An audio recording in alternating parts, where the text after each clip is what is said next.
Welcome back, everyone, for another deep dive with us. And this one, well, the source you sent in for this is really interesting. It's an article. It's from the Mystical Abundance blog. And get this, it's called The F in Manifestation. Cool. Overcoming the fight or flight plus freeze and fawn response. I like it. I know, right? Like that title, that really gets you. That F. Yeah, it's clever. The 4F responses to stress. Right. So basically what we're going to do is unpack how these things that are so basic to us, to all humans, I guess, Right. these stress reactions can actually end up being like huge roadblocks to us getting what we want in life. Yeah, absolutely. And what's really cool about this article is that it connects, our survival instincts, which we all have, Right. to like our conscious efforts to manifest, to kind of create the life we want. Right. So our goal today is to understand how these responses can block our creative potential, basically our ability to, manifest the life that we want. And then most importantly, how we can actually work with them, how we can navigate them. Okay. So let's just jump right in. At the very beginning, the article reminds us about something I'm sure we've all heard of, fight or flight. Yeah. So this is like our body, what is it? It's like a defense system when it senses danger. Right? Exactly. It's like our internal alarm system. So when our brain perceives a threat, it kind of kicks our sympathetic nervous system into high gear, and it pushes us into this state of survival. So, think back to our ancestors who are, facing real dangers out in the wild. This response was absolutely essential for them. Right. So like, running from a saber-toothed tiger or whatever, right? Exactly. A hardwired physiological reaction, it's preparing us for immediate action. Okay, so that makes sense, back then. But here's where it gets kind of interesting. The article is talking about how in modern times, like today, these same stress responses can be triggered just by our thoughts. It doesn't even have to be an actual physical threat. So it could be. Yeah, it's just in our minds. It's wild. Just like all the stuff we worry about. Exactly. And they make a distinction between the stuff that comes from our own internal worries, our own thoughts. The article calls it auto-suggestion versus external pressures. Like stuff from the outside. They call that heterosuggestion. But either way, it can set off the same alarm bells in our system. Right. And they're saying that actually leads to chronic stress. Exactly. Because if we're constantly triggering this stress response, even when there's no real tangible threat, it puts our body in this constant state of high alert. And what happens is our focus really narrows to just the outer world. Okay. And then we kind of get dominated by what they call limited emotions.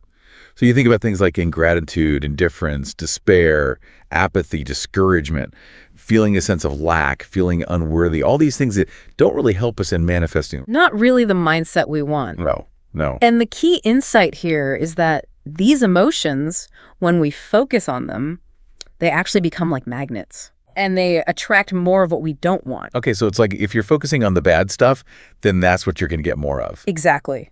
That's where our attention is. That's what we're putting out there.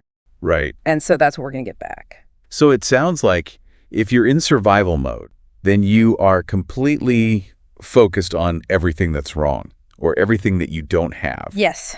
And it's keeping us stuck, they say, in the past and in a predictable, often unwanted future. Right. Yeah. And it really cuts us off from the present moment, which, as they point out, is where all the new possibilities kind of emerge. That's really interesting because you don't really think about it that way. You think about, this bad thing happened in the past and I don't want it to happen again. And so that's what you're focused on. But you're not focused on the actual possibility in the present moment. Exactly. It's like we're so busy looking in the rearview mirror or looking ahead to what might go wrong that we completely miss what's right in front of us. So if our energy and our focus are constantly on these perceived threats and limitations, then we are essentially missing out on all this creative potential and the opportunities that actually exist in the now. Okay. So we're living in this reactive loop instead of this proactive creative space. Okay. So I guess now let's actually dig into the 4F responses. Right? Yeah, let's break them down. See, specifically how each one of them is messing with our ability to manifest what we want. Right. So the article starts with fight. Okay. And it's interesting because obviously you think of it in terms of physical fighting, but it's not really about that, is it? Right. So fight, as they describe it, is like this urge to confront whatever the danger is head on, right? But behaviorally, this can show up as like aggression, Right. Anger. And in terms of manifestation, this often translates into like a feeling of needing to push harder, to really struggle and force outcomes. So you might find yourself working tirelessly towards a goal, right?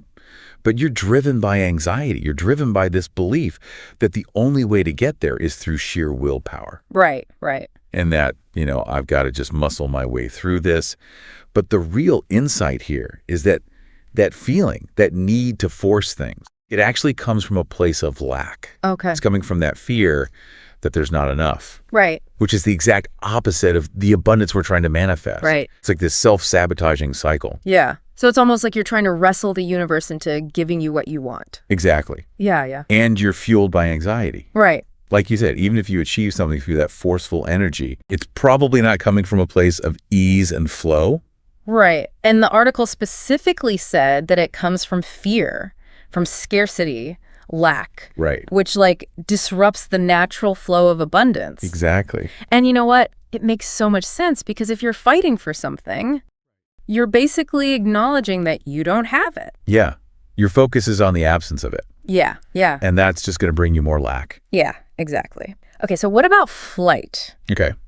I mean, obviously we know what flight means, but it's not like physically running away from a problem, is it? No, not in this context. It's more about this, like avoidance and procrastination. Okay. Disengaging, kind of escaping the stressor mentally. Okay. So this might look like, I don't know, avoiding tough financial decisions. Right. Maybe putting off having a difficult conversation with someone. Right, right. Or even like shying away from opportunities for growth. Okay. Because you're scared of what might happen. And the thing is, while this avoidance, it feels safer in the short term. Okay.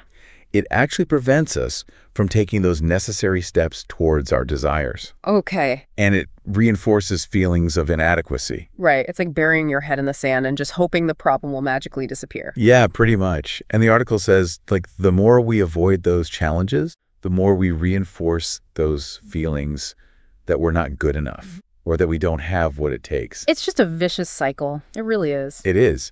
And they say, manifesting abundance actually requires us to be open to the unknown and to have the courage to step into those new opportunities, which is, of course, what the flight response makes us want to avoid. Right. Okay. So it's a bit of a paradox. Totally, yeah. Okay, so next we have freeze. Oh, yeah, freeze. And this one, thinking about it, just sounds so debilitating. It can be. So imagine this. You're facing a perceived danger, and your brain, your mind, your whole body just seizes up. You can't move. You can't think straight. Like a deer in the headlights. Exactly.